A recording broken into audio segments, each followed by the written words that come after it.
going through that experience and surviving, coming out the other end, and as you said, creating something wonderful from that, lets us know that we can get through anything. Yes. That it's not all end of the world stuff. No. That all things come to pass. All things come to pass. This is the lesson of impermanence. Yes. This is what the Buddha was preaching 2,500 years ago. I think that's when he was around. Impermanence. Yeah. All things come to pass. Nothing stays the same. The only constant is change. Yes, and so this is where I love life, because something as simple as, oh, we now have to find somewhere to live in 6 weeks' time, which, you know, that is a daunting thing. I'll come back to that in a second, but needing to find somewhere to live in 6 weeks' time opens up this whole in-depth discussion about so many more deeper things and things that we can learn. So I just find it fascinating that our everyday situations can really help us evolve. And this is why we're talking about this. It's not that we've got to find another property. It's everything else that it opens up. And I think people can relate to this in situations in their own life. Definitely. So take whatever we're talking about and replace our, I need to look for a new rental property, with whatever else is going on in your life, and the lessons and the discussion hopefully adapt and apply to you. Exactly. Does that make sense? It does. Yeah. And just going back to that incident or event 12 months ago, which we thought was essentially at the time the worst thing that had ever happened to us in some respects. Yeah. Yeah. How it ended up being one of the best things that had ever happened to us. Yeah.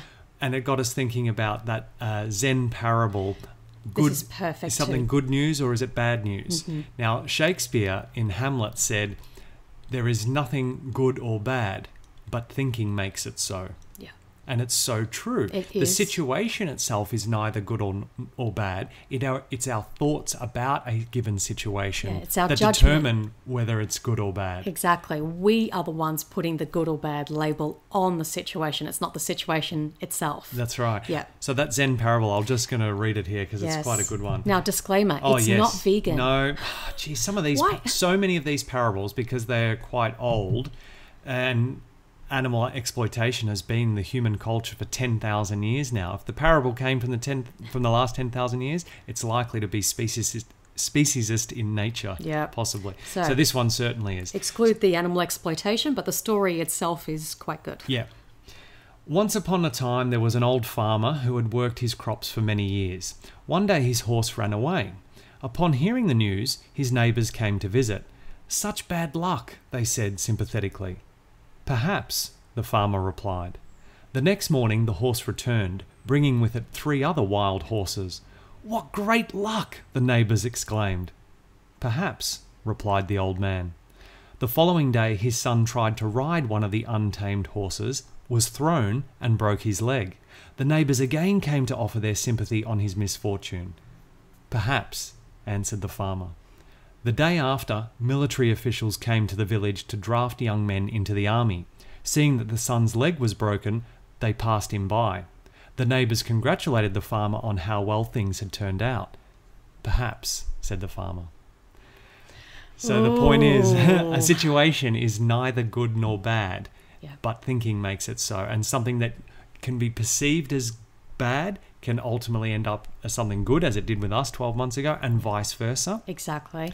And so we are hanging on to this parable for dear life. Give us strength, because we keep thinking, why has this happened? Yeah. Now, look. So can I just interject there and say that the lesson in that parable, or one of the key lessons, is also the practice of equanimity. Yes. The farmer remained equanimous at the end of each situation. He didn't judge it good or bad. He didn't celebrate it. He didn't collapse in a pile of mourning and despair and what are we going to do? Anxiety and fear. And so, needless to say, as I've mentioned many times, I totally suck at being equanimous. I think most people do. I think this is a human trait of ours. We go for the highs, we drop to the lows. It's very, very hard. And this is what the good old Buddha was all about. Which we're going to talk about more shortly. We've been trying to work out, is there a higher purpose, a bigger meaning? What's going on here? Why did it not work out for us? Yeah, like if